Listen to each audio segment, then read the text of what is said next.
Welcome back to my YouTube channel Vaishnavi free education classes.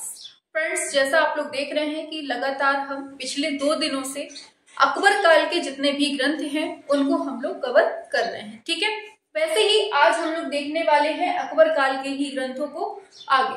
हमने आपको बताया था लास्ट क्लास में, अगर आप लोगों ने इसके पहले वाली क्लास नहीं देखी है ना, पहले उसको जाकर देख लीजिए, फिर आपको यहाँ से अच्छे से समझ में आएगा। ठीक है, उसके पहले आप लोग क्लास को जल्दी से सभी तक शेयर करिए, फिर अपनी क्लास को हम स्टार्ट करते हैं। चलिए क्लास को शेयर कर दीजिए और देखिए लास्ट में आप लोगों को बताना जरूर है कि क्लास आपको कैसी लगी। ठीक है, क्योंकि जो चीज हम आपको पढ़ा रहे हैं ना, वो आपके एग्जाम में हूबहू ऐसा ही पूछा जाएगा। ठीक है,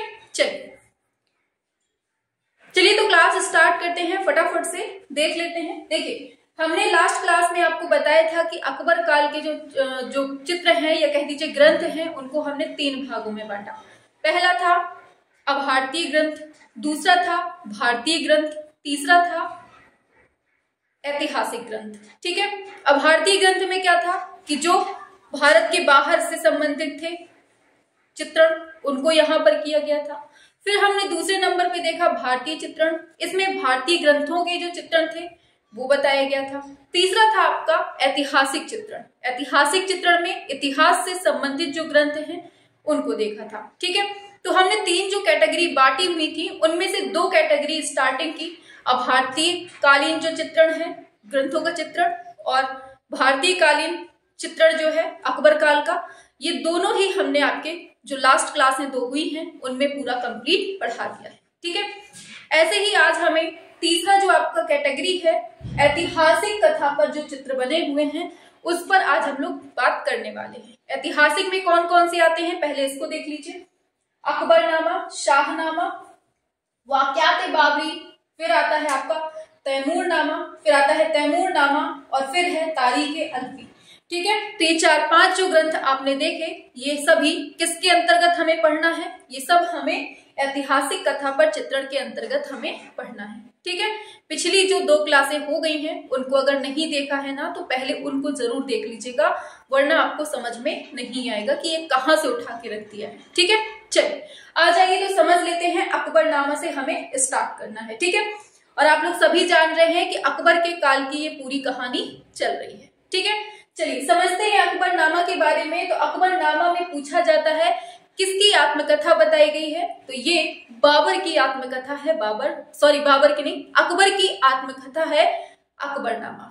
ठीक है, किसकी आत्मकथा है इसमें? अकबर की आत्मकथा है अकबरनामा में। ठीक है, चलिए पूछा जाता है इसके लेखक कौन है, अकबरनामा के लेखक कौन है? तो याद रखना है आपको, क्या हो जाएगा आपका राइट आंसर? अबुल फजल इसके लेखक हैं। ठीक है, अब देखिए यहां से समझिएगा, बहुत कंफ्यूजन होती है आपको, यहां से समझिएगा। जो अकबरनामा है इसको 3 पार्टों में बांटा गया है, या कह दीजिए 3 जिल्दों में बांटा गया है। ठीक है, 3 जिल्दों में बांटा गया है और जो तीसरे नंबर की जिल्द है उसको हम क्या नाम देते हैं? आईने अकबरी नाम देते हैं। क्या नाम देते हैं? आईने अकबरी नाम देते हैं। वही चीज लिखी है कि अकबरनामा की कितनी जिल्दें हैं? 3 जिल्दें हैं और तीसरी जिल्द को हम क्या कहते हैं? आईने अकबरी कहते हैं। समझिएगा, बहुत कंफ्यूज करती है इधर पे, समझिएगा। हमने क्या किया? अकबरनामा को हमने 3 पार्टों में बांटा, मतलब 3 जिल्दों में बांटा, और जो तीसरे नंबर की है वो है आईने अकबरी, और जो आईने अकबरी है उसको हम फिर से 5 भागों में बांट देते हैं। 5 भागों में बांट देते हैं और जो स्टार्टिंग के 4 भाग होते हैं उसमें हमें क्या मिलता है? उसमें हमें अकबर के काल की शासन प्रणाली के बारे में पता चलता है। ठीक है, स्टार्टिंग के जो 4 पार्ट हमने देखे उसमें हमें क्या पता चला? अकबर के काल की जो शासन प्रणाली है वो हमें 4 पार्टों में स्टार्टिंग में मिल जाती है। ठीक है, फिर लास्ट का 4 पार्ट हो गए, एक लास्ट का बचा, उसमें हमें अबुल फजल की जीवनी समझ में आती है। ठीक है, उसमें क्या वर्णन देखने को मिलता है? अबुल फजल की जीवनी के बारे में पता चलता है। तो हमने क्या बताया, एक बार फिर से सुनिए। अकबरनामा में किसकी आत्मकथा है? अकबर की आत्मकथा है। इसके लेखक कौन है? अबुल फजल है और इसको 3 जिल्दों में बांटा गया है। तीसरी जिल्द का नाम क्या है? आईने अकबरी है और इसी आईने अकबरी के पुनः 5 भागों में विभक्त किया जाता है, 5 भागों में बांटा जाता है। और जब ये 5 भाग बांट दिए जाते हैं तो स्टार्टिंग के जो 4 भाग होते हैं उसमें हमें अकबर के काल की शासन प्रणाली मिलती है, और जो लास्ट 5वां भाग होता है उसमें हमें अबुल फजल के जीवन से संबंधित सारी घटनाएं मिलती हैं देखने को। तो यहाँ तक हमें उम्मीद है सभी को अच्छे से समझ में आ गया होगा, क्योंकि यहाँ से क्वेश्चन बहुत पूछा जाता है। आप लोग देखिए ऊपर का पढ़ लेते हैं और ये क्वेश्चन जब आता है ना तो आप लोग फंसते हैं, 100% फंसते हैं। पूछ लिया जाएगा कि जो आपकी 3 जिल्दें हैं उसमें से मतलब ये पूछा जाएगा सीधे कि आईने अकबरी के 5वें अध्याय में किसका वर्णन मिलता है या 5वें भाग में किसका वर्णन मिलता है, तब आप लोग वहां कंफ्यूजन की स्थिति में आ जाते हैं। ठीक है, चलिए तो यहां तक समझ में आ गया आप सभी को। चलिए आगे, चलिए तो यहां तक क्लियर हुआ ना। देखिए क्लास पसंद आए ना तो लाइक शेयर सब्सक्राइब जरूर करना है, और लास्ट में कमेंट बॉक्स पे जरूर बताना है कि क्लास आपको कैसी लगी। ठीक है, हो सकता है कि संसाधनों की हमारे पास कमी है बोर्ड वगैरह की, लेकिन कंटेंट बिल्कुल नंबर 1 है, अच्छों को मात देने वाला है। ठीक है, चलिए आ जाइए। अब बात करते हैं अकबरनामा में जो चित्र मिलता है, बहुत इंपॉर्टेंट, बहुत मोस्ट इंपॉर्टेंट। सलीम के जन्मोत्सव का जो चित्र मिलता है वो कौन से ग्रंथ में मिलता है, ये क्वेश्चन जाने कितने बार आपके एग्जाम में पूछा जा चुका है। सलीम के जन्म वाला चित्र या फिर जन्मोत्सव का चित्र कौन से ग्रंथ में मिलता है, तो आपको बताना होगा। ये है आपका आंसर, अकबरनामा में मिलता है। अब जन्मोत्सव से जो क्वेश्चन पूछे जाते हैं ना, बहुत भयंकर तरीके से जो पूछा जा सकता है हमने सारा आपको बताना समझा है। ठीक है, अभी हम समझाते हैं आपको, समझिएगा। चित्र किसमें मिलता है, अकबरनामा में। कौन सा, सलीम के जन्म वाला चित्र है। इसके चित्रकार कौन है, केशु है। कौन है इसके चित्रकार, वो है केशु है। ठीक है, पूछा जाता है कि ये जो सलीम के जन्म वाला चित्र है इसको संग्रहित कहाँ किया गया है, इसको कहाँ पर संरक्षण प्रदान किया गया है, तो आपको याद रखना है इसका संग्रह विक्टोरिया एंड अल्बर्ट लंदन में इसको रखा गया है। ठीक है, चले आगे। चलिए अब बात करेंगे जो सलीम का जन्म वाला, आप लोगों ने जैसे छोटे बच्चों की आप बुक्स देखेंगे, छोटे बच्चों की या फिर कोई भी देख लीजिए, तो उसमें एक मेन चित्र बना होता है और उसी मेन चित्र को खोल के एक अलग अलग दृश्य दिखाए गए होते हैं। ऐसा ही कुछ इस चित्र के बारे में है कि एक मेन फ्रंट में तो आपका सलीम वाला जन्म का मतलब चित्र दिखा हुआ है, लेकिन उसके अलावा उसी के कुछ भाग जैसे 6 पार्टों में चित्र इसके मिलते हैं। मतलब सलीम का जो जन्म वाला चित्र है इसके कितने उपदृश्य हैं या फिर उपचित्र हैं, तो इसमें कितने मिलते हैं, 6 उपचित्र मिलते हैं। ठीक है, कितने उपदृश्य मिलते हैं, 6 उपदृश्य मिलते हैं। पहले वाले दृश्य में क्या है कि महल है। देखिए सलीम का जन्म हुआ है और ये सलीम का जन्म हुआ है और उसी चित्रण को किसने किया है, केशु ने किया है। ठीक है, अब जो उपदृश्य इसके बनेंगे वो इसी जन्म पे आधारित बनेंगे। ठीक है, जैसे एक महल बना हुआ है उसमें सलीम का जन्म हुआ है। ठीक है, अब उसमें जो उपदृश्य स्टार्ट हो रहा है वो बाहर से अंदर की तरफ आइए। ठीक है, बाहर से अंदर की तरफ आना है। जो महल है, महल के बाहर क्या है, दान देते हुए, क्योंकि बच्चा घर में पैदा हुआ है तो बाहर असरफियां उड़ाई जा रही हैं, तो क्या है, दान देते हुए। महल के बाहर का दान कौन से नंबर के दृश्य में है, पहले नंबर के दृश्य में है। ठीक है, ये पूछे जाते हैं, इंपॉर्टेंट है, याद रखिएगा। ठीक है, तो पहले नंबर के दृश्य में महल के बाहर दान को दिखाया गया है। बाहर से थोड़ा सा अंदर आए, बीच जैसे ही अंदर आए तो एक बड़ा सा बरामदा मिलता है। क्या मिलता है, बड़ा सा बरामदा मिलता है। अब बरामदे में क्या है, ढोल वादन हो रहा है, ढोलक बजाई जा रही हैं, ये सब चीजें हो रही हैं। तो दूसरे नंबर में हमें महल में बरामदा में वादन करते हुए दिखाई दे रहा है। ठीक है, हाँ बिल्कुल, चलिए ठीक है, तो क्या हो गया, महल में बरामदा में वादन करते हुए। ठीक है, आगे चलते हैं, थोड़ा सा और अंदर की तरफ आते हैं तो देखा जा रहा है कि जो सलीम बच्चा पैदा हुआ है उसको नहलाया जा रहा है। वहां पर 4-5 स्त्रियां बढ़िया से हंस रही हैं, ठिठौली कर रही हैं। तो ये चित्र हमें कहाँ मिलता है, तीसरे नंबर के उपदृश्य में मिलता है। चौथे नंबर पे आते हैं, थोड़ा और अंदर घुस के जाते हैं तो वहां पर जच्चा बच्चा को दिखाया गया है, मतलब माँ और बच्चे को दिखाया गया है। वो माँ का कमरा है जहां पर वो पैदा हुआ है, जच्चा बच्चा माँ का कमरा। ठीक है। अब जब अंदर आ गए हैं, अब हम जाते हैं ऊपर छत में, ठीक है। ऊपर हम गए तो ऊपर से हम क्या देख रहे हैं, एक मोर बैठा हुआ है छत पर, गर्दन फुलाए बढ़िया से मोर बैठा हुआ है, क्योंकि उसके घर में, उसके पालतू मोर है, ठीक है, क्योंकि उसके घर में बच्चा पैदा हुआ है, तो वो बिल्कुल से गर्दन फुलाए हुए। ये ट्रिक बता रहे हैं हम आपको, ठीक है, कि आपको आसानी से याद हो जाए। 6 के 6 पूरे इंपॉर्टेंट है क्योंकि, ठीक है। तो 5वें में क्या है, गर्दन फुलाए मोर छत पर। और 6वें नंबर पे जब आप दूर को देखते हैं छत से, तो कहीं, मतलब आप लोगों ने ऐसा दृश्य जरूर देखा होगा, कहीं ना कहीं देखा होगा मूवी वगैरह में, कि जहां पर आसमान और धरती मिलते हुए दिखाई देते हैं, उसको हम क्षितिज बोलते हैं, ठीक है। तो हम लोग जब छत से ऊपर देखते हैं तो एक ऐसी स्थिति दिखती है, एक ऐसी लाइन दिखती है कि जहां आसमान और जहां धरती एक दूसरे से कनेक्ट होते हुए दिख रहे होते हैं, और यही होता है क्षितिज, ठीक है। तो आपको 6 पूरे याद रखने हैं। बाहर दान दिया जा रहा है, थोड़ा अंदर आते हैं तो ढोलक वादन चल रहा है। 3रे नंबर पे आते हैं तो उसको नहलाया जा रहा है, ठीक है, और काफी लोग उसके घेरे हुए ठिठौली कर रही हैं, ठीक है। 4थे नंबर पे आते हैं तो जच्चा बच्चा माँ का कमरा में आ जाते हैं। फिर 5वें में छत में पहुंच जाते हैं मोर के पास में, और 6वें नंबर पे क्या होता है, फिर हम क्षितिज को देख लेते हैं, ठीक है। याद हो गया? चलिए, तो यहाँ से आपके 6 उपदृश्य आपको याद हो गए होंगे। अब आगे बढ़ते हैं, तो यहाँ से आपका अकबरनामा कंप्लीट हो जाता है, ठीक है। इसके बाहर हमें नहीं लगता है कि कुछ भी क्वेश्चन पूछेगा, ठीक है, सारे आपको करवा दिए हैं। चलिए, इसमें ये भी याद रखना, ये नहीं बताया है शायद, इसमें जो चित्र हैं वो 117 चित्र हैं। कितने चित्र हैं अकबरनामा में? 117 हैं, और इसको जो रखा गया है विक्टोरिया लंदन संग्रहालय में रखा गया है, ठीक है। ये लाइन छूट गई थी शायद बीच में। चलिए, तो यहाँ से आपका अकबरनामा पूरा कंप्लीट हो जाता है, ठीक है। चलिए, अब बढ़ते हैं आगे, शाहनामा के बारे में बात करते हैं। तो शाहनामा के बारे में ज्यादा कुछ नहीं, लेकिन 4 से 5 फैक्ट आपको बिल्कुल रटे होने चाहिए। पहला फैक्ट, शाहनामा को किसके द्वारा लिखा गया है? किसके द्वारा? फिरदौसी। देखो, जितना हम बोलते जा रहे हैं ना, छापते जाओ, कमेंट बॉक्स पे लिखते जाओ, जितना ज्यादा लिखोगे उतना जल्दी दिमाग में सेट हो जाएगा, ठीक है। चलो, तो क्या है शाहनामा के बारे में, इसको किसने लिखा है? फिरदौसी ने लिखा है। दूसरा, फिरदौसी को क्या कहते हैं? पूर्व का होमर कहते हैं। क्या कहते हैं? पूर्व का होमर। किसको कहते हैं? किसको? फिरदौसी को कहते हैं। इन्होंने क्या लिखा है? शाहनामा लिखा है, ठीक है।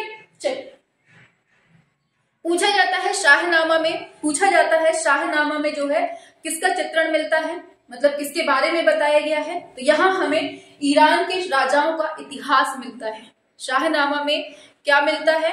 ईरान के राजाओं का इतिहास मिलता है, ये याद रखना है। और इस जो शाहनामा है ना, इसमें हमें जामी कवि का काव्य भी देखने को मिलता है। ये भी क्वेश्चन कभी कभी पूछ लेता है, इसलिए हमने लिखवा दिया है क्या, कि शाहनामा में जामी कवि का उल्लेख मिलता है, ये याद रखना, ठीक है। हो सकता है एग्जाम में पूछ लिया जाए। आगे चलते हैं। अब देखिए, इसके बारे में 2 इंटरेस्टिंग चीजें। पहली, बाबर से संबंधित है। जब बाबर अपने भारत आता है ना, जब बाबर अपने भारत आया था, तब वो अपने साथ एक ग्रंथ लेके आया था, और वो ग्रंथ कौन सा है? यही शाहनामा को लेकर आया था, ठीक है। इसकी 2 प्रतियां हैं, समझिएगा। एक प्रति जो है बाबर लेकर आया था अपने साथ में भारत में, और वो प्रति कहाँ रखी गई है? वो प्रति रखी गई है एशियाटिक सोसाइटी लंदन में। जो बाबर लेके आया था शाहनामा को, वो रखी गई है एशियाटिक सोसाइटी लंदन में। लेकिन जो अकबर के काल में चित्रित होती है प्रति, उसको कहाँ संग्रहित किया गया है? वो रखा गया है चेस्टर बेटी संग्रहालय डबलिन में। बहुत इंपॉर्टेंट है, थोड़े से में अंतर हो रहा है, इसलिए इनको याद रखना, ठीक है। तो शाहनामा का जो पहली जो अकबरकालीन प्रति है वो कहाँ रखी है? तो वो चेस्टर बेटी संग्रहालय डबलिन में। और जो बाबर के द्वारा लाई गई प्रति थी वो एशियाटिक सोसाइटी लंदन में, ठीक है। ये वाला पार्ट आपका पूरा कंप्लीट हो गया। उम्मीद है अच्छे से समझ में आ गया होगा, हमने जो बता दिया है दिमाग में छप गया होगा। अब आगे देखते हैं, इधर भी समझिएगा, बहुत इंपॉर्टेंट है। अब बात करते हैं वाक़यात बाबरी की। समझिएगा, वाक़यात बाबरी की बात करते हैं, बहुत इंपॉर्टेंट। पूछा जाता है ये किसका फारसी भाषा में अनुवाद है? तो बाबरनामा का फारसी भाषा में जो अनुवाद है वो किस नाम से किया गया है? तो वो है आपका वाक़यात बाबरी के नाम से किया गया है, ठीक है। इसको कितने चित्रकारों ने और कितने चित्रों से बनाया हुआ है? वाक़यात बाबरी, या फिर कह दीजिए जिसको फारसी भाषा में बनाया गया है बाबरनामा का ही, उसमें कितने चित्रकारों ने काम किया है, चित्रण कार्य किया है और कितने चित्र मिलते हैं, मोस्ट इंपॉर्टेंट। तो इसमें 48 चित्रकारों ने काम किया हुआ है और इसमें टोटल कितने चित्र मिलते हैं, तो याद रखना है 144 चित्र मिलते हैं। ठीक है, 48 चित्रकारों ने काम किया है, 48 चित्र मिलते हैं। ठीक है, आगे चलते हैं। और पूछा जाता है कि ये जो बाबरनामा का फारसी भाषा में अनुवाद किया हुआ है, ये किया किसने है, किसने किया है, तो ये 1558 में अब्दुल रहीम खाना ने किया हुआ था। और इसी को किसको, वाक़यात बाबरी को, अकबर को इसने भेंट की हुई थी। ठीक है, किसने, अब्दुल रहीम खाना जो थे, इन्होंने बाबरनामा का फारसी में अनुवाद किस नाम से, वाक़यात बाबरी के नाम से, और इसी को अकबर को भेंट की थी इन्होंने। ठीक है, समझ में आ गया होगा। आगे बढ़ते हैं। पूछा जाता है वाक़यात बाबरी को कहां पर संग्रहित किया गया है, तो संग्रह की बात करें तो ब्रिटिश संग्रहालय लंदन में इसको रखा गया है। ठीक है, समझ में आ गया। आगे बढ़ते हैं। दिया है, अब नेक्स्ट ग्रंथ आता है आपका, कौन सा ग्रंथ है, अब देखिए, मुंतब उत तवारीख, ये नेक्स्ट ग्रंथ है आपका। इसके बारे में समझिए, बहुत पूछा जाता है ये, इसलिए हम आपको अच्छे से पढ़ाई दे रहे हैं। ठीक है, समझिएगा। मुंतब उत तवारीख के बारे में केवल 2 फैक्ट। पहला फैक्ट है कि इसमें किसका वर्णन है, तो इसमें हमें हिंदुस्तान का इतिहास मिलता है। किसका इतिहास, हिंदुस्तान का इतिहास मिलता है। दूसरे नंबर पे फारसी में इसका भाषा, मतलब फारसी भाषा में जो इसका अनुवाद किया हुआ है वो किसने किया है, बदायूनी ने किया हुआ है। बस 2 चीजें आपको याद रखनी है। मुंतब उत तवारीख जो है, इसको हिंदुस्तान का इतिहास इसमें दिया हुआ है, और फारसी में जो भाषा में अनुवाद किया है वो बदायूनी ने किया हुआ है। ठीक है, समझ में आ गया।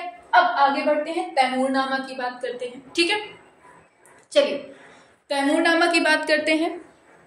चलिए ठीक, तैमूरनामा की बात करते हैं। तो पूछा जाता है तैमूरनामा का ही दूसरा नाम क्या है, तो याद रखना है आपको, तारीख-ए-खानदान तैमूरिया। इसी का तैमूरनामा का ही अन्य नाम क्या मिलता है हमें, वो मिलता है तारीख-ए-खानदान तैमूरिया। कौन, तारीख-ए-खानदान तैमूरिया किसका दूसरा नाम है, तो ये तैमूरनामा का दूसरा नाम है।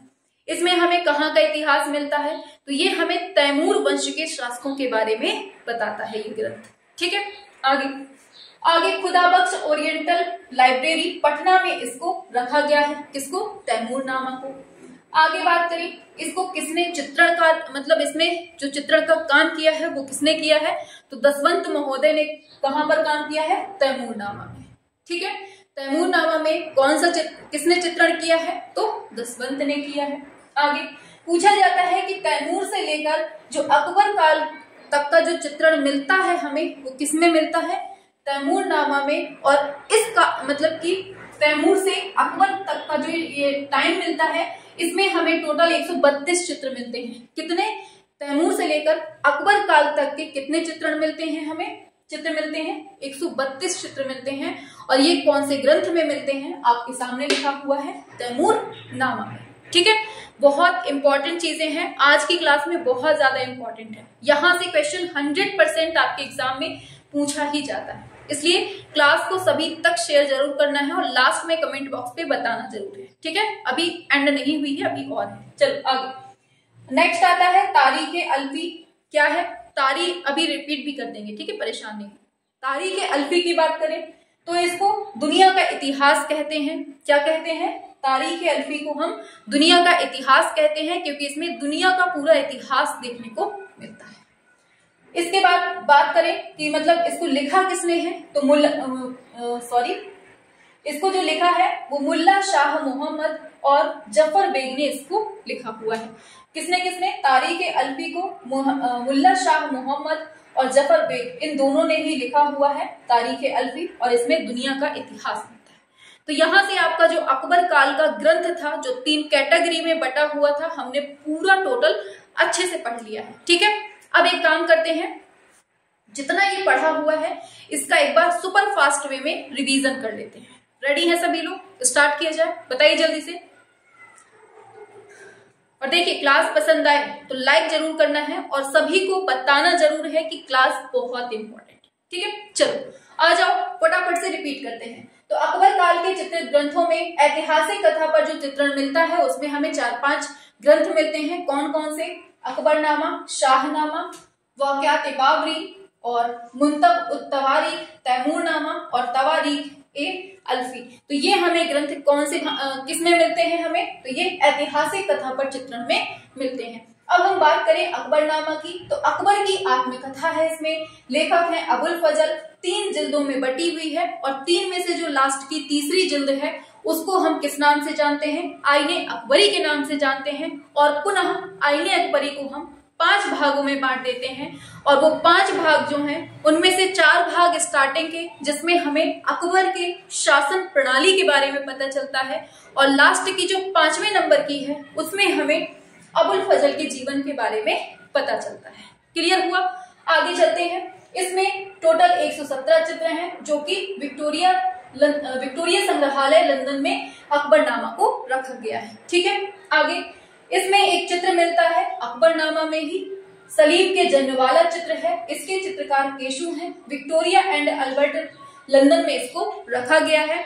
इसी चित्र के 6 उपदृश्य हैं। अब 6 उपदृश्य के भाग कौन कौन से हैं? पहले नंबर पे हम देखते हैं महल के बाहर का दान, दूसरे नंबर में महल में बरामदा में वादक, तीसरे नंबर में सलीम का स्नान, चौथा नंबर जच्चा बच्चा माँ का कमरा, 5वें नंबर में गर्दन फुलाए मोर छत पर और 6वें नंबर में क्षितिज। तो ये आपका सलीम के जन्म वाला चित्र हो गया। ठीक है, आगे चलते हैं। नेक्स्ट पे आते हैं ग्रंथ में शाहनामा। तो इसको लिखा है फिरदौसी ने और फिरदौसी को हम क्या कहते हैं? पूर्व का होमर बोलते हैं। शाहनामा में इतिहास जो मिलता है वो ईरानी राजाओं का इतिहास है और इसमें जामी कवि के बारे में भी चर्चा मिलती है। बाबर जो अपने साथ प्रति लाया था भारत में, वो कौन सी प्रति थी? वो शाहनामा की ही प्रति थी और उस प्रति को संग्रहित किया गया है एशियाटिक सोसाइटी लंदन में। लेकिन अकबर के काल में जो प्रति चित्रण होती है, चित्रित होती है, वो कहाँ रखी गई है? चेस्टर बेटी संग्रहालय डबलिन में इसको रखी गई है। क्लियर हुआ यहाँ तक आपका पूरा? चलिए आगे चलते हैं नेक्स्ट पर। यहाँ दिया है वाक़यात बाबरी। इसमें 48 चित्रकारों ने काम किया है और इसमें टोटल 144 चित्र हमें मिलते हैं। ठीक है, और बाबरनामा का ये फारसी में अनुवाद है। 1558 में अब्दुल रहीम खाने खाना इसका अनुवाद करते हैं और यही जो ये वाक़यात बाबरी है इसका फारसी भाषा में अनुवाद करने के बाद ये अकबर को भेंट में देते हैं। ठीक है, आगे इसको रखा गया है ब्रिटिश संग्रहालय लंदन में रखा गया है। आगे मुंतब उत तवारीख, ये जो है इसमें हिंदुस्तान का इतिहास मिलता है और इसको फारसी भाषा में बदायूनी ने किया हुआ है। क्लियर हुआ? आगे बढ़ते हैं। तैमूरनामा की बात करें तो इसका जो दूसरा नाम मिलता है वो है तारीख खानदान तैमूरिया और इसमें तैमूर वंश का इतिहास के बारे में बातचीत होती है। क्लियर हुआ? आगे बढ़ते हैं। खुदा बख्श ओरिएंटल लाइब्रेरी पटना में रखा गया है। दसवंत के द्वारा चित्रण है और तैमूर से अकबर काल का जो चित्रण मिलता है, जो चित्र मिलते हैं, चित्र कितने हैं? 132 चित्र हैं। और तारीख अल्फी की बात करें तो ये दुनिया का इतिहास है और मुल्ला शाह मोहम्मद और जफर बेग ने इसको लिखा हुआ है। ठीक है, थक गए। चलिए अब बताइए क्लास कैसी लगी आपको? मजा आई कि नहीं? जो आपको पढ़ाया गया है बहुत बहुत बहुत दमदार चीज पढ़ाई गई है। आसानी से नहीं पढ़ पाएंगे आप लोग क्योंकि समझाना बहुत बड़ी बात हो जाती है, एक एक चीज को बताना। ठीक है, तो आपको क्या करना है, इस जो हमने पढ़ाया है ना, अभी लास्ट की 2 क्लासों में भी हमने पूरा पढ़ाया हुआ है और ये आज आपकी तीसरी क्लास है। तो हमने इन तीनों क्लासों में जो आपको इकट्ठा पढ़ाया हुआ है तो आप लोग एक जगह लिख लीजिएगा। अकबर के काल के ग्रंथ से अगर क्वेश्चन बनता है तो आपका बाहर नहीं जाने वाला है। ठीक है, 99% इससे बाहर नहीं जाएगा क्योंकि हमने पूरा एक एक चीज, छोटी से छोटी चीज और बड़ी से बड़ी चीज तो पढ़ा ही दी। ठीक है, और लास्ट में नीचे कमेंट बॉक्स पे बताना जरूर है कि क्लास कैसी लगी। ठीक है, देख रहे हैं पसीना से लबालब हो चुके हैं बहुत मेहनत लगती है बोलने में और बहुत ज्यादा। ठीक है। देखिए हमारी जितनी क्लासें हैं एकदम फ्री हैं, फ्री ऑफ कॉस्ट है, ना हमें 1 रुपए कहीं से मिल रहा है, ना आप दे रहे हैं ना कोई और दे रहा है, ठीक है। इसलिए थोड़ी सी भी मेहनत अगर समझ में आती है तो आपको सभी तक शेयर करना है, बस इतना ही हम चाहते हैं, सभी तक शेयर करिए ताकि जो हम मतलब हमारे मन में जो इच्छा है आप लोगों को पढ़ाने की, और जो हमें मतलब बिल्कुल से ललक होती है ना बच्चों को पढ़ाना है हमें, क्योंकि बच्चों को पढ़ाने से कहीं ना कहीं टीचर का भी कहीं ना कहीं थोड़ा बहुत तो योगदान होता ही है और नाम भी होता है। बस उसी एक नाम के लिए हम लगे हुए हैं आपके साथ में, ठीक है। तो बस आपको क्या करना है, क्लास को शेयर करना है ज्यादा से ज्यादा लोगों तक और बताना है कि जो क्लास है इंपॉर्टेंट है, ठीक है। चलिए तो फिर स्क्रीनशॉट लेना होगा, ले लीजिए फटाफट से। चलिए जिसको क्लियर ना दिख रहा हो वो क्वालिटी बढ़ा लीजिए, ठीक है, थोड़ा सा एडजस्ट करिए।